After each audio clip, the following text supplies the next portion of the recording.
그 친구와 헤어지고 몇 년이 한참 흐른 뒤에 같은 동아리였던 친구 결혼식이 있었어요.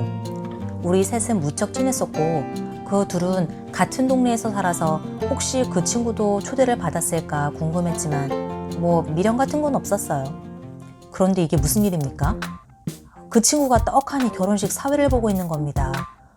이걸 반갑다고 해야 할까 아니면 그냥 피할까 하다가 둘이 눈이 마주쳤고 저는 뭐 떳떳했기에 다가가서 인사를 했어요. 어색하게 그간의 생활을 물었지만 아직도 그 종교에 다니는지 묻지는 않았죠. 왜냐면 그냥 딱 봐도 아직 다니고 있더라고요. 결혼식 시작 전에 내내 어떤 할머니와 젊은 남자 그리고 그 사람 셋이서 뭔가 뒤에서 작당 모의를 하는데 할머니는 둘에게 무언가 지시를 하고 있었고 젊은 남자는 하객들 사이사이를 누비면서 인사를 하고 포교 활동을 하는 것 같더라고요. 남의 결혼식에 와서까지 저짓들을 해야 하나 화가 났지만 친구 결혼식을 망치고 싶지 않아서 그냥 지켜만 봤네요. 그리고 그 젊은 남자는 저한테까지 와서 인사를 하고 갔죠. 심지어 어느새 사람들이랑 친해졌는지 은근슬쩍 축가를 하는 합창단에 끼어 노래까지 부르더라고요. 정말 어처구니가 없었습니다. 결혼식하는 친구는 이 사실을 아는지 모르는지 신천지가 사회 보고 축가까지 하는 묘한 상황이 된 거죠. 살다 그렇게 부침성 좋은 사람은 머리털 나고 처음이었어요. 황당하더라고요.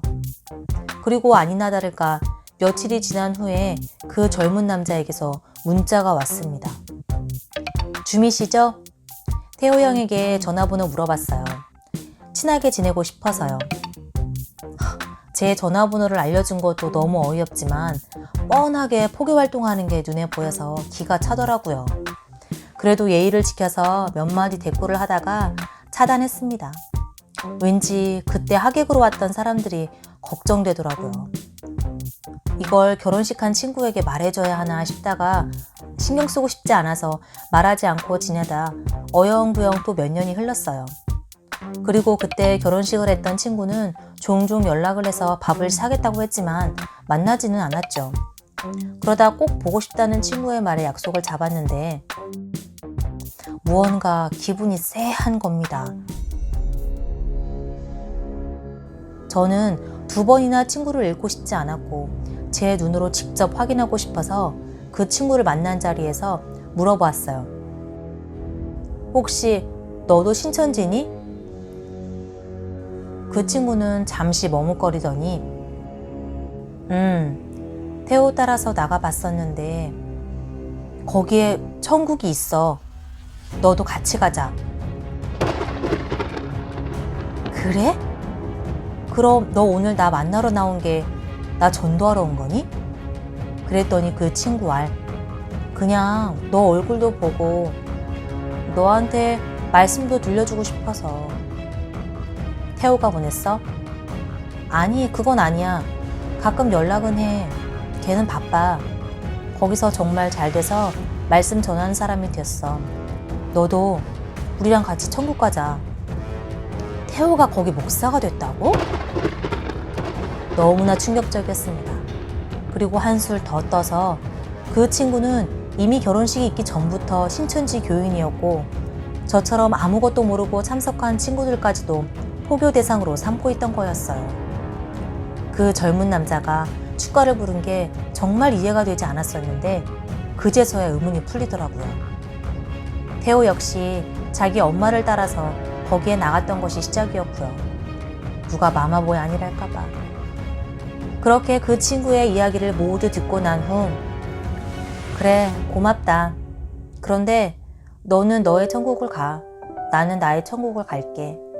혹시 그곳이 같은 곳이라면 우리 그곳에서 다시 만나자. 그리고는 저는 자리를 박차고 나왔습니다.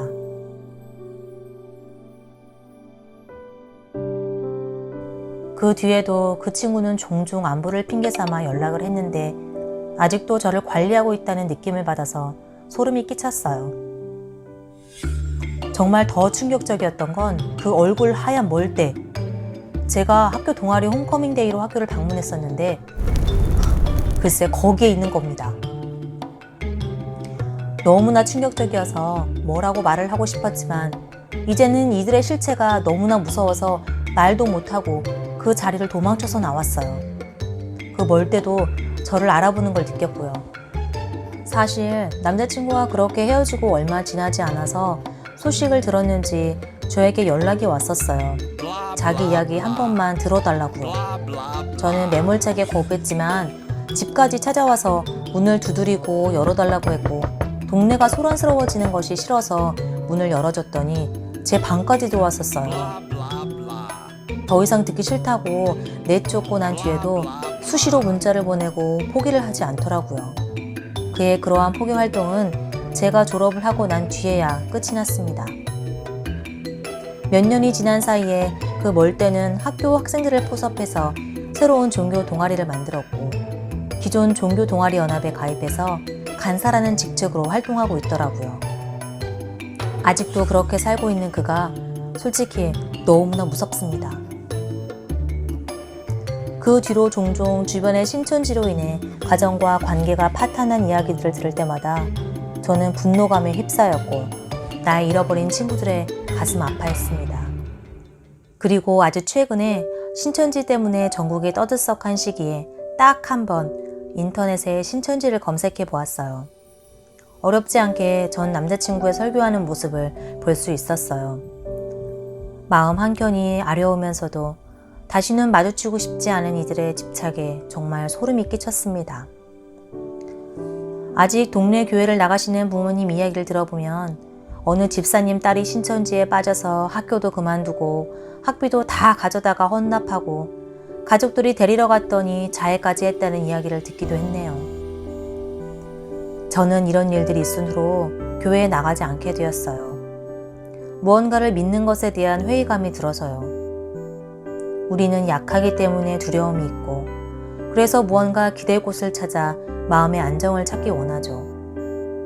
그런 사람들의 약함을 잘 아는 몇몇의 사람들은 강한 믿음을 강요하며 자기 대신 사람들을 위험에 빠뜨리죠. 세계에서 일어나는 각종 테러, 추운 겨울 지하철 역 앞에서 언 발을 동동거리며 포교 활동하는 사람들, 가족을 등지고 전 재산을 바치는 이들, 그들 모두 자신의 신념이라고 믿겠지만 저는 떠밀린 강요라고 생각해요. 모두 자기의 자리로 돌아가서 가족들, 친구들과 삶을 꾸리고 그리고 무엇보다 자기의 스스로에 대한 믿음으로 미래를 만들어가길 바래요.